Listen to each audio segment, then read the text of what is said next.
पिछले 3 साल से मैं यूपीएससी की पढ़ाई कर रही थी। हाल मैं पीसीएस की पढ़ाई कर रही हूँ, Uttar Pradesh public service commission.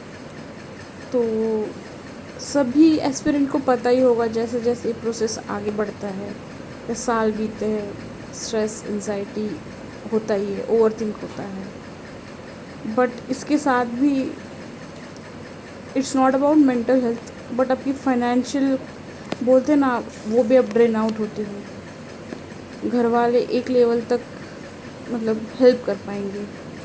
ये एग्ज़ाम ऐसी चीज़ है ना कि टाइम कभी कभी लगता है कि मैं सफोकेट कर रही हूँ इस एग्ज़ाम में। पिछले 2 दिन से तो ऐसे हो गया था कि मतलब ये नहीं तो नेक्स्ट क्या, मैं क्या जवाब दूंगी घर वालों को। मतलब एक सेकंड के लिए तो ऐसे लगा कि भाई सुसाइड, मतलब सुसाइडिकल थॉट्स आते हैं। पहले ऐसे नहीं होता था, बट ये मैंने कुछ अलग फील किया। This is my 3rd year preparation, in my preparation.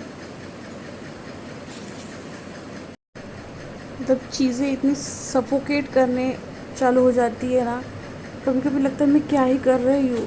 I am almost 30+, as बढ़ गई है, but from I belong to lower middle class.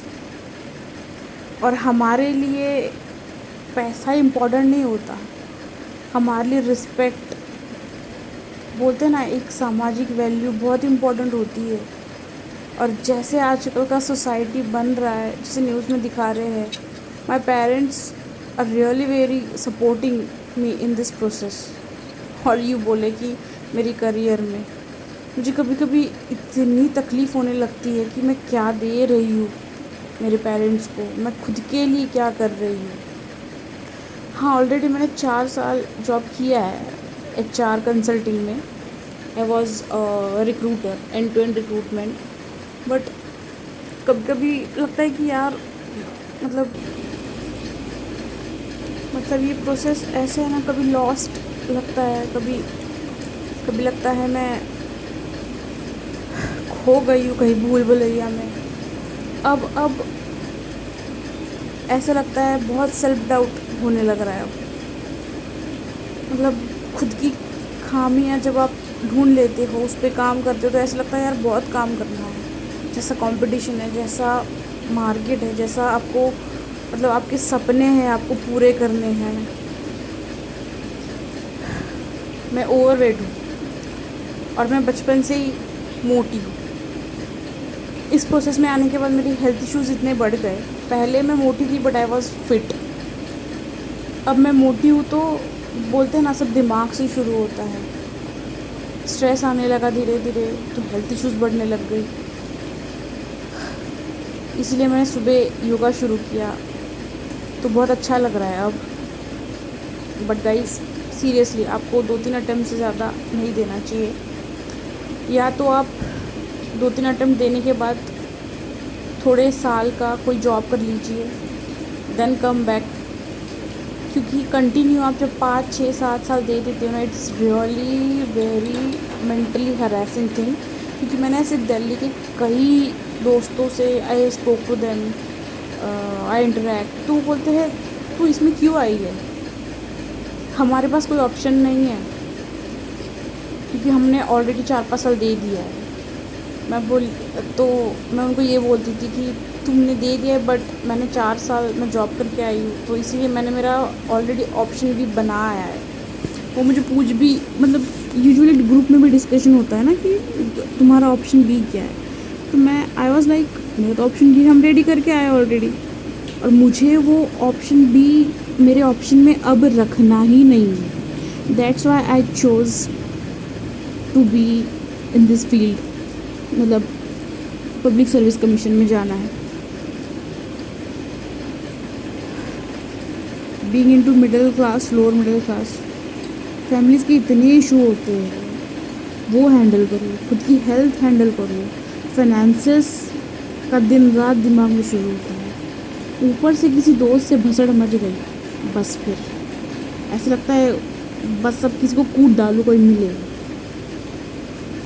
100 में से एक आधा ही दोस्त रहता है जो आपको समझाता है, आपकी अच्छाई बोलते हैं ना वो चाहता है। उसमें से 99% लोग आपको गलत राह दिखाएंगे। They will drain out mentally, emotionally. ये मैंने फील किया है। ऐसे ऐसे लोग मिलेंगे, और जो इस प्रिपरेशन में लगा पड़ा है उसे ही पता है कि ये क्या है। ना आपकी कोई भाई बहन समझेंगे, ना घर वाले समझेंगे, कुछ नहीं। बट इतना है कि आप इस प्रोसेस में आए हो, you will learn so many thing. आपको हैंडल, आप बोलते हैं ना, आपका हैंडल करने का क्षमता बढ़ जाएगा, पेशेंस बढ़ जाएगा, आप में फोकस बढ़ जाएगा। You will be more strong. आप एम्पैथी और सिंपैथी, यू नो, एम्पैथेटिकली आप चीज़ों को समझोगे, ना कि सिंपैथी से। और ये एग्ज़ाम, ये पढ़ाई आपको बहुत कुछ सिखा के जाएगा। नॉलेज तो no doubt you will gain, but skill, so many thing. कभी कभी खुद को यही बोलती हूँ कि खुद का चॉइस था, ना कि घर वालों ने प्रेशर डाला मुझे, तो क्यों इतना सोचना। फिर कोई दोस्त बोल देता है ना कि अरे यार एज बढ़ गई है तेरी, तो शादी कब करेगी। साला मैं बोलती हूँ तुम मेरा घर चलाने वाले हो, नहीं ना। फिर इसलिए guys please be aware of, मतलब आप किससे बात कर रहे हो, किससे कितना रखना है, किससे कितना क्लोज़ होना है। क्योंकि लोग आपका सिर्फ फ़ायदा ही उठाएंगे और यही पूछेंगे यार ये क्या ही कर रही है। ये इस मतलब एंड में यही बोलते हैं ना, अगर नहीं निकला तो, कि हमें तो पता ही था कुछ नहीं होगा ये वो, और निकल गया तो यही बोलेंगे यार हमें तो पता था इसका डेडिकेशन देख के, आज नहीं तो कल निकलेगा ही। तो समाज यही है, दोनों साइड से बोलता है। तो आप भी उस समाज के पार्ट हो तो थोड़ा सा कट के रहिए। Obviously we are human beings and हम सोसाइटी में रहेंगे, सोसाइटी को छोड़ के जंगल में तो नहीं जा सकते रहने के लिए। तो गाइस धीरे धीरे आपको ये भी समझ में आ जाएगा कि लोगों को चलाना कैसे है, उनके साथ चलना कैसे है। आप सब सीख जाओगे इस पर। यूपीएससी आपको ये सीख तो दिलाएगी, यूपीएससी हो या स्टेट पीसीएस हो, गवर्नमेंट एग्ज़ाम्स यही सिखाता है। स्पेशली यूपीएससी और पीसीएस में तो यही बोलूँगी। और इतने वैरायटी के आपको लोग मिलेंगे, बाप रे, मतलब हैट्स ऑफ। आपको ऐसा लगेगा भाई मैं जॉब इतने साल की और मैं ये भी नहीं सीख पाई। आपको ये चीज़ सिखा देगी, आपको मैनेजमेंट सिखा देगी। आपको ऐसे लगता भी होगा ना आप धुरंधर हो जॉब वॉब करके, आपकी मेंटल स्ट्रेंथ ये है, यू आर करेजियस। नहीं भाई, उससे भी बढ़कर ऐसे लगता है। ड्रीम्स तो बहुत बड़े हैं, लेट्स सी आगे क्या होता है। But guys I would like to suggest to कि स्ट्रेस तो आएगा ही, क्योंकि हर एक दिन बोलते हैं ना ग्राफ हमेशा ऊपर नहीं जाता।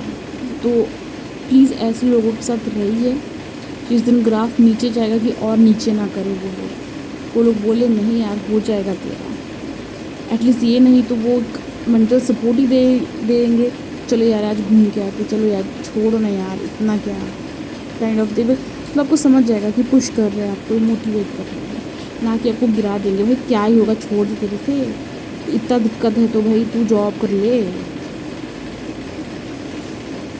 यही सब। और आज यूपीएससी का एग्ज़ाम था ऊपर से, तो लोग तो और ही फ्रस्ट्रेट हो गए होंगे क्योंकि paper was not up to the mark. मैं तो बोलूँगी पता नहीं यूपीएससी लेवल का था ही नहीं। यही। और गाइज मतलब अब इस प्रोसेस में लोगों को बोलते हैं ना ग्रैटिट्यूड देना सीख जाओगे, लोगों को अप्रिशिएट करना सीख जाओगे, जो कि मैंने सीखा। डिपेंड करता है आप कैसे आपको आप मोल्ड कर रहे हो खुद को, फिर आप अप्रिशिएट करोगे। एज आई सेड, अफर्मेशन तो डेफिनेटली काम करती है। जो आप बोलते हो या जो आप सोचते हो तो ऑटोमेटिकली बोलते हैं ना वो होने के लिए स्टार्ट हो जाता है। तो इसीलिए हमेशा पॉजिटिव सोचा करिए। पॉजिटिव सोच के लिए आपको पॉजिटिव लोगों के साथ रहना पड़ेगा। अगर नहीं रह रहे हो, अच्छा देखो, अच्छा खुद के लिए बोलो कि हाँ मुझे सब आता है, मैंने सब पढ़ा है, और मैं एक कॉन्फिडेंट, काम, कूल माइंडेड व्यक्ति हूँ। मैं फोकस्ड हूँ, मैं खुश हूँ। यही सब मतलब अच्छी अच्छी बातें करिए, सो दैट आपको खुद से इंस्पिरेशन लेके ही इस प्रोसेस में चलना है। एक्सटर्नल मोटिवेशन मतलब बहुत इनिशियल स्टेज तक रहता है, बट इंटरनल मोटिवेशन ही आपको ले जाता है। आपको फिर फ़र्क ही नहीं पड़ता है, घंटा फ़र्क पड़ता है आपको कोई कोड देख लेके मोटिवेट हो गए, नहीं भाई। आपको ये पता है ये पढ़ना है तो आपको पढ़ना ही है, और आप जुट ही जाते हो। वो चीज़ ही आपको बोलते ना दौड़ाती है कि नहीं करना है भाई हमें, अब नहीं, अब इधर नहीं ना उधर, बस ये है। तो चलिए गाइस, मिलते हैं, टेक केयर, और please do let me know